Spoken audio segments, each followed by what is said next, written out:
Everyone, అందరూ ఎలా ఉన్నారు? నేనైతే చాలా బాగున్నాను. వీడియో అయితే చాలా లేట్ అయింది కదండి, ఎందుకంటే కొంచెం ఫోన్ ప్రాబ్లం వల్ల నేను పోస్ట్ చేయలేదు. ఇప్పటి నుంచి నేను వీక్లీ ట్వైస్ అయినా సరే నేను వీడియో పోస్ట్ చేయడానికి ట్రై చేస్తాను. లాంగ్ వీడియోస్, షార్ట్ వీడియోస్ కూడా డైలీ ఒకటైతే పోస్ట్ చేయడానికి ట్రై చేస్తాను. ఈ వీడియో కూడా డే ఇన్ మై లైఫ్ అండి. మార్నింగ్ అయితే మీరు చూసారు కదా, గ్యాస్ స్టవ్ అంతా క్లీన్ చేసుకున్నాను. నెక్స్ట్ క్లీన్ చేసుకున్న అంట్లన్నీ సర్దుకుంటున్నాను. ఇలా మార్నింగ్ ఎక్కడవే ఫస్ట్ అన్నీ సర్దుకుని తర్వాత మన వర్క్ స్టార్ట్ చేసుకుంటే చాలా ప్లెజెంట్గా అయిపోతుందండి వర్క్ అయితే. ఈవినింగ్ టైంలోనే ఇలా మనం అంట్లన్నీ తోమేసుకొని పెట్టేసుకుంటే నెక్స్ట్ డే మార్నింగ్ కల్లా చక్కగా ఇలా డ్రై అయిపోయి ఉంటాయి. మనం చక్కగా ఎక్కడవక్కడ సర్దుకోవచ్చు. నెక్స్ట్ అయితే టిఫిన్ కోసం దోశ అయితే వేసుకుంటున్నాను. ఇదైతే ఇంట్లో ప్రిపేర్ చేసుకున్న దోశ పిండి. ఏదైనా మనం హెల్తీగా స్టార్ట్ చేసి మనం హెల్తీగా మన చేతులతో మనం చేసుకుని తింటే చాలా బాగుంటుంది. నాకు మా వారికి అయితే ఇలా దోశ బ్యాటర్ కొంచెం అయితే తీసుకున్నాను.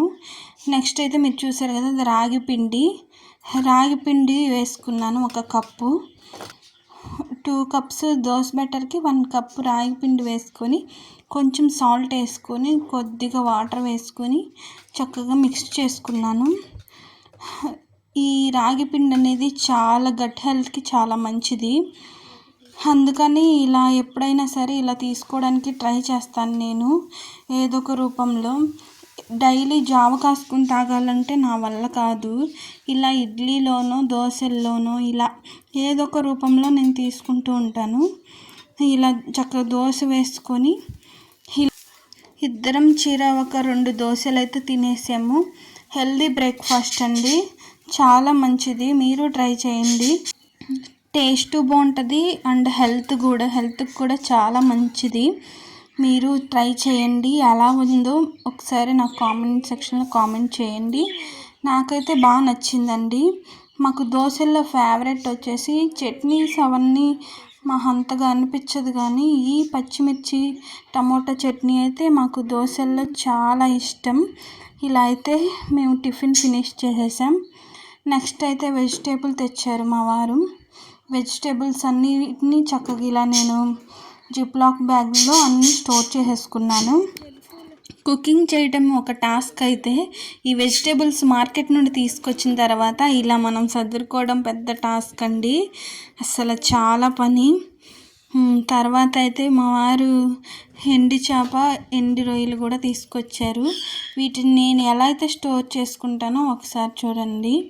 చక్కగా ఇలాగా వేస్టేజ్ అంతా ఇలా రిమూవ్ చేసుకుంటాను. ఎండి చేపలకి ఇలా రిమూవ్ చేసేసుకొని మనం ఒకేసారి కట్ చేసేసుకొని ఎయిర్ కంటైనర్ బాక్సుల్లో మనం స్టోర్ చేసుకున్నామంటే చక్కగా ఎన్ని రోజులైనా మనకి స్టోర్ ఉంటాయి. స్మెల్ కూడా రావు. ఇవి ఇంట్లో ఉన్నంత వరకు స్మెల్ వస్తుంది కదా, అలా స్మెల్ కూడా రాకుండా నేను మంచిగా స్టోర్ చేసుకుంటాను. చక్కగా ఇలా పీసెస్ లాగా కట్ చేసేసుకొని నేను ఏ పేపర్లో అయితే తీసుకొచ్చామో అదే న్యూస్ పేపర్లో నేను వీటిని స్టోర్ చేసుకుంటాను. స్టోర్ చేసేసుకొని చక్కగా ఫోల్డ్ చేసేసుకొని ఆ పేపర్ని ఒక బాక్సుల్లో నేను వీటిని పెట్టేసుకొని ఫ్రిడ్జ్లో పెట్టేసుకుంటాను. నేను అలా ఎయిర్ బాక్సుల్లో పెట్టడం వల్ల ఫ్రిడ్జ్ల నుండి కూడా ఏ స్మెల్ రాదు. ఈ రొయ్యలు కూడా అంతే, మొత్తం ఇలా తల తోక ఇవన్నీ రిమూవ్ చేసేసుకొని అసలు ఇవి క్లీన్ చేయాలంటే పెద్ద తలనొప్పి అండి, బాగా పేషెన్స్ కావాలి. ఇంకెప్పుడన్నా తినాలనిపిస్తే తప్పదు కదండి, మరి తినాలనిపిస్తే మనం ఓపికగా అన్నీ చేసుకోవాలి. అందుకని నేను తెప్పించుకున్నాను. ఇవి తీసుకొచ్చి మేము ఒక 2 ఇయర్స్ నుండి తెచ్చుకోవట్లేదు. 2 ఇయర్స్ తర్వాత ఇప్పుడే తెచ్చుకున్నాము. సేమ్ ఎండు చేపలు ఎలా అయితే పేపర్లో ఫోల్డ్ చేసుకొని పెట్టుకున్నాను, ఈ ఎండు రొయ్యలు కూడా సేమ్ అలాగే పేపర్లో ఫోల్డ్ చేసుకొని ఎయిర్ కంటైనర్ బాక్సుల్లో పెట్టేసుకొని ఫ్రిడ్జ్లో స్టోర్ చేసుకున్నాను. ఇంకా ఈ రోజుకైతే పప్పుచారు రెసిపీ చేస్తున్నానండి. ఆ రెసిపీ ఫుల్గా నేనేం చూపించట్లేదు, కానీ నార్మల్గా తాలింపు అయితే వేస్తున్నాను. మీలో ఎంతమందికి ఫేవరెట్ అండి ఈ పప్పుచారు రెసిపీ? నాకైతే చాలా ఇష్టం. ఎప్పుడన్నా ఒకసారి ట్రై చేస్తూ ఉంటాను. ఇది రెసిపీ అయితే 1 మంత్కి ఒకసారి అలా చేస్తూ ఉంటాను ఇంట్లో. ఇదైతే పప్పు అయితే కుక్ అయిపోయింది. పప్పు, టమోటా, పచ్చిమిర్చి, కొంచెం పసుపు, కొంచెం ఆయిల్ వేసుకొని ఇలా చక్కగా ఉడికిచ్చేసుకున్నాను కుక్కర్లో. ఇప్పుడైతే మ్యాష్ చేసుకుంటున్నాను. కొంచెం ఉప్పు వేసుకొని ఉప్పు మ్యాష్ చేసుకున్న తర్వాత చింతపండు, పెద్ద నిమ్మకాయ సైజ్ అంత చింతపండు గుజ్జునైతే తీసుకొని ఆ పప్పులోనే వేసుకొని ఇదిగోండి తాలింపు అయితే వేసేసాను. మా చిన్నప్పుడైతే వీక్లీ 2 times అయినా ఈ రెసిపీ ఉండేది ఇంట్లో. మంచిగా తినేసేవాళ్ళం. చాలా ఫేవరెట్ అసలు ఈ డిష్ అయితే మాకు. చక్కగా ఇలా బాయిల్ చేసేసుకున్న తర్వాత లాస్ట్లో కొంచెం కొత్తిమీర వేస్తే ఆ ఫ్లేవర్ ఇంకా బాగుంటుంది. నెక్స్ట్ సాంబార్ పొడి కొంచెం వేసాను ఫ్లేవర్ కోసం. ఇది ఇంకా 2 పొంగులు రాగానే దించేస్తాను. ఇంకా చాలా సింపుల్ ఈ రెసిపీ అయితే. చిన్నపిల్లలు ఏది పెట్టినా తింటారో తినరో కానీ ఈ పప్పుచారు రెసిపీ పెడితే మాత్రం మంచిగా లాగించేస్తారు. తినని వాళ్ళు కూడా తినేస్తారు. ఇప్పుడైతే మీకు మంచి స్వీట్ రెసిపీ చూపిస్తున్నాను, లాస్ట్ వరకు చూడండి. కొంచెం గీ వేసుకొని డ్రై ఫ్రూట్స్ అన్నీ చక్కగా ఫ్రై చేసేసుకుంటున్నాను. ఇవన్నీ డ్రై ఫ్రూట్స్ వేసుకుంటే అంత బాగుంటుంది స్వీట్ రెసిపీస్లోకి. ఈ డ్రై ఫ్రూట్స్ అయితే మంచిగా వేగిపోయాయి కదండి, వీటిని మనం రిమూవ్ చేసేసుకుందాం. ఇప్పుడైతే సేమియా వేయించుకుందాం. ఇది సేమియా కేసరి. ఈ సేమియా కేసరిలోకి మెయిన్ వచ్చేసి సేమియాలే కదండి. ఈ సేమియాలు దోరగా వేయించాలి.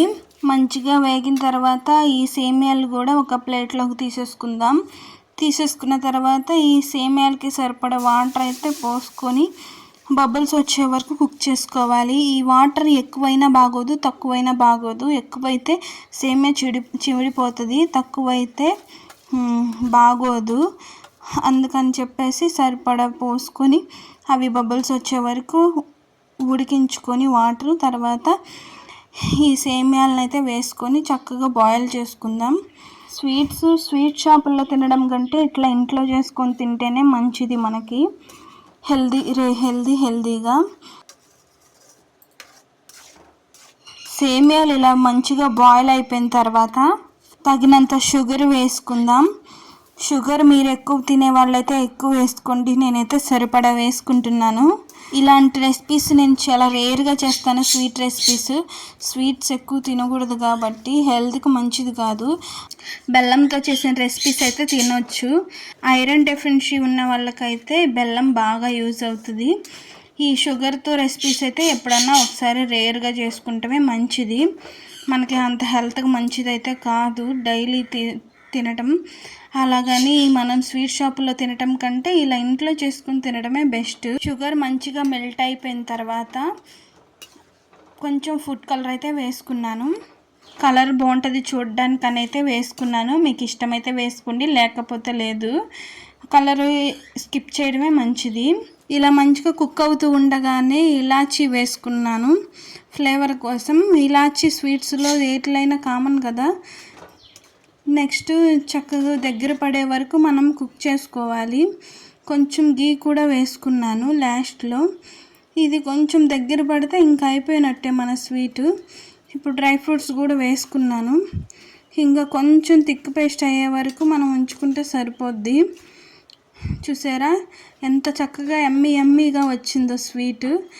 చాలా బాగుందండి స్వీట్ మాత్రం. చాలా ఎంజాయ్ చేశాను నేనైతే. మీరు కూడా ట్రై చేయండి ఇంట్లో. ఎలా ఉందనేసి నాకు కామెంట్ సెక్షన్లో కామెంట్ చేయండి. సింపుల్ రెసిపీ, అసలు కొన్ని ఇంగ్రీడియంట్స్తోనే మనం ఇంట్లో ఇలా చేసుకోవచ్చు. ఇదే మనం షాపుల్లో కొన్నట్లయితే డబల్ రేటుతో వాళ్ళు మనకు అమ్ముతూ ఉంటారు. వాళ్ళు తయారు చేసిన దానికి కూడా వాళ్ళకి కాస్ట్ పడాలి కదా, అందుకని చెప్పేసి వాళ్ళు డబల్ రేట్కి మనకు అమ్ముతూ ఉంటారు. కొంచెం ఓపిక చేసుకొని మనం ఇట్లా ఇంట్లో చేసుకొని తింటే హెల్త్కి కూడా మనకి చాలా మంచిది. ఐ హోప్ మీకు ఈ వీడియో నచ్చిందనే అనుకుంటున్నాను. నచ్చినట్లయితే please like and share. Do subscribe my channel. Thank you for watching my video.